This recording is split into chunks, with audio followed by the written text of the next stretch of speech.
नमस्कार दोस्तों। तो हमें इन्वेस्टमेंट कैसे करनी चाहिए? अभी हमारा स्कूल में एक लेक्चर था।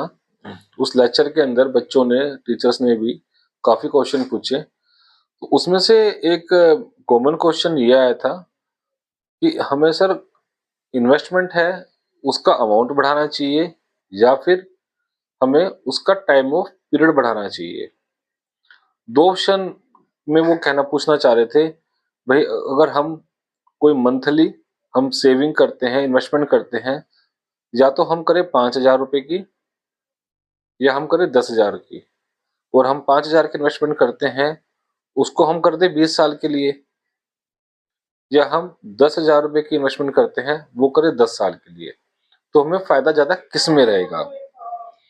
तो इसका देखो सिंपल सा आंसर तो यही है कि आप इन्वेस्टमेंट को जो है, इन्वेस्टमेंट कोई भी इन्वेस्टमेंट है वो टाइम माँगती है। क्योंकि कंपाउंडिंग का जो मैजिक है वो टाइम के ऊपर काम करता है। आपकी इन्वेस्टमेंट लंबे टाइम के लिए होगा तो वो बेस्ट होगा, कंपैरिजन कि आप उसका प्रीमियम बढ़ा दो। तो प्रीमियम बढ़ाने से आपकी कंपाउंडिंग पे इतना इफेक्ट नहीं आएगा जितना लंबे टाइम के अंदर आएगा।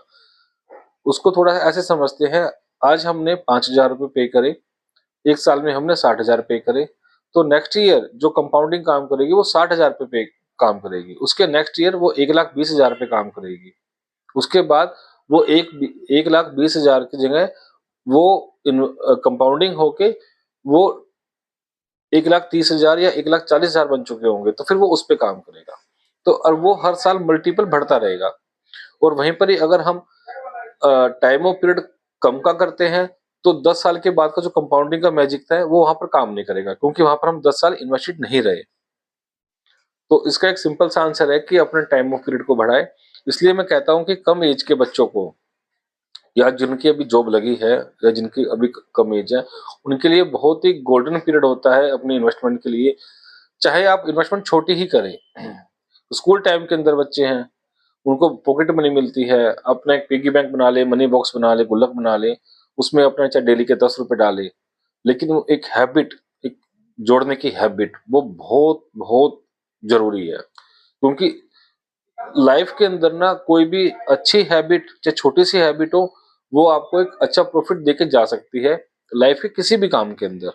और लाइफ के अंदर अगर छोटी सी हैबिट गलत हो जाती है, हैबिट का मतलब ये हो जाता है कि उस चीज को लगातार करना, बार बार करना, बिना सोचे समझे करना उसको।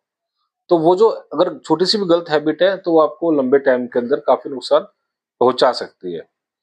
तो अगर आप बड़े हो तो अपने बच्चों को सिखाओ सेविंग्स के बारे में, उनको एक गुल्लक ला के दो। उनको आप मंथली कोई उनको आप पॉकेट मनी देते हो तो उनको बोलो कि भाई इसमें से मंथ के एंड में कुछ आपको बचाना है इसके अंदर। वो अगर जब से वो हैबिट होगी, जब बच्चे देखेंगे 1 साल के अंदर पापा मैंने इतने पैसे जोड़ लिए हैं, है ना, तो उनको खुशी मिलेगी। तो वो चीज आगे जाके ना बढ़ेगी उनके लिए, उनके लाइफ में काम आएगी। और वो चीज अभी आप उनको हैबिट डालोगे तो आपको भी बहुत ज्यादा बेनिफिट मिलेगा उस चीज का, और उस बच्चे के फ्यूचर को भी। और आगे की जो जनरेशन होगी वो फिर वो भी वैसे ही काम करेगी। उनको पैसों की वैल्यू समझ में आएगी। जो हम आज 10 रुपए खर्च कर रहे हैं, एक्चुअली में वो 10 रुपए नहीं है, वो ग्रोथ कर करके वो 100 रुपए बनने वाले थे, लेकिन वो हमने उसको वेस्ट कर दिए। कहने का मतलब ये नहीं है कि आपको जो जरूरी खर्चे हैं उनको आप कंजूसी कर लो, बट जैसे एक्स्ट्रा जो खर्चे होते हैं हम बिना सोचे समझे ही वैसे खर्च कर देते हैं, थोड़ा उसको अवॉइड करके उसको सेविंग करेंगे ना, तो आपको वो चीजें बेनिफिट दिखाई देंगे। तो थोड़ा सा अभी यही गाइडेंस थी। ये काफी कॉमन क्वेश्चन था कि लॉन्ग टर्म में सेविंग करनी चाहिए या फिर अपने को अमाउंट बढ़ाना चाहिए। तो उसका ऑल ओवर आंसर यही आता है कि आप चाहे सेविंग का अमाउंट कम रखिए, लेकिन उसको हॉरिजॉन्टल लंबा होना चाहिए, जब उसका आपको अच्छा खासा बेनिफिट मिलेगा। Thank you. कोई क्वेश्चन हो तो आप मेरे से कमेंट बॉक्स में पूछिएगा, और वीडियो को थोड़ा सा लाइक और शेयर कर दीजिएगा। Okay, thank you, bye.